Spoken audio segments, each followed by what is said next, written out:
ನಮಸ್ಕಾರ ಸ್ನೇಹಿತರೆ, ನಾನಿವತ್ತು ರಕ್ಷಾಬಂಧನ ಹಬ್ಬದ ಬಗ್ಗೆ ಮಾತಾಡೋದಕ್ಕೆ ಬಂದಿದ್ದೀನಿ. ರಕ್ಷಾಬಂಧನ ಅಂದರೆ ಇದನ್ನ ರಾಖಿ ಹಬ್ಬ ಅಂತ ಕೂಡ ಕರೀತಾರೆ.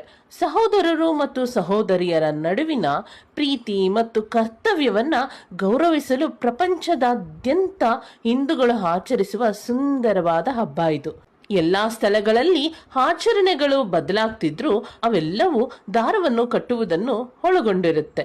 ಸೋದರಿ ಅಥವಾ ಸೋದರಿಯಂತಹ ವ್ಯಕ್ತಿ ತನ್ನ ಸಹೋದರನ ಮಣಿಕಟ್ಟಿನ ಮೇಲೆ ವರ್ಣರಂಜಿತ, ಕೆಲವೊಮ್ಮೆ ಅಲಂಕೃತವಾದ ದಾರವನ್ನು ಕಟ್ತಾಳೆ. ಈ ದಾರವು ಸಹೋದರಿಯ ಪ್ರಾರ್ಥನೆ ಮತ್ತು ತನ್ನ ಸಹೋದರನಿಗೆ ಶುಭ ಹಾರೈಕೆಗಳನ್ನು ಸೂಚಿಸುತ್ತದೆ.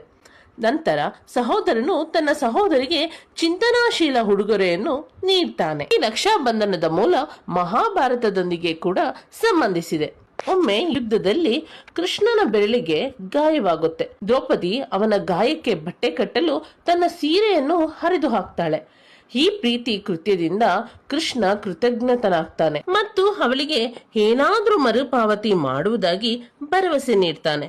ಕೃಷ್ಣನು ತನ್ನ ಮಾತನ್ನು ಉಳಿಸಿಕೊಳ್ಳುತ್ತಾನೆ ಮತ್ತು ಕಷ್ಟದ ಸಮಯದಲ್ಲಿ ದ್ರೌಪದಿಯನ್ನು ಧೈರ್ಯದಿಂದ ರಕ್ಷಿಸ್ತಾನೆ. ಇದಲ್ಲದೆ ಮಹಾಭಾರತದಲ್ಲಿ ದ್ರೌಪದಿ ಕೃಷ್ಣನು ಮಹಾಯುದ್ಧಕ್ಕೆ ಹೊರಡುವ ಮೊದಲು ಅವನಿಗೆ ರಾಖಿ ಕಟ್ಟಿದ್ದಳು. ಇನ್ನು ಭಾಗವತ ಪುರಾಣ ಮತ್ತು ವಿಷ್ಣು ಪುರಾಣದಲ್ಲಿ ವಿಷ್ಣು ರಾಜ ಬಲಿಯಿಂದ 3 ಲೋಕಗಳನ್ನು ಗೆದ್ದ ನಂತರ ರಾಜ ಬಲಿ ವಿಷ್ಣುವನ್ನು ತನ್ನ ಅರಮನೆಯಲ್ಲಿ ವಾಸಿಸಲು ಕೇಳುತ್ತಾನೆ. ವಿಷ್ಣುವಿನ ಪತ್ನಿ ಲಕ್ಷ್ಮೀ ದೇವಿಯು ಈ ವ್ಯವಸ್ಥೆಯ ಬಗ್ಗೆ ಸಂತೋಷ ಪಡುವುದಿಲ್ಲ.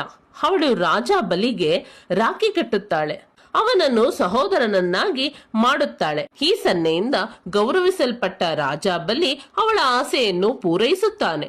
ಲಕ್ಷ್ಮಿ ವಿಷ್ಣು ಮನೆಗೆ ಮರಳುವಂತೆ ವಿನಂತಿಸುತ್ತಾಳೆ. ಒಂದು ಕಡೆ ಸಹೋದರನು ತನ್ನ ಸಹೋದರಿಯನ್ನು ನೋಡಿಕೊಳ್ಳುವುದಾಗಿ ಮತ್ತು ಜೀವನ ಪರ್ಯಂತ ಅವಳನ್ನು ರಕ್ಷಿಸುವುದಾಗಿ ಭರವಸೆ ನೀಡುತ್ತಾನೆ.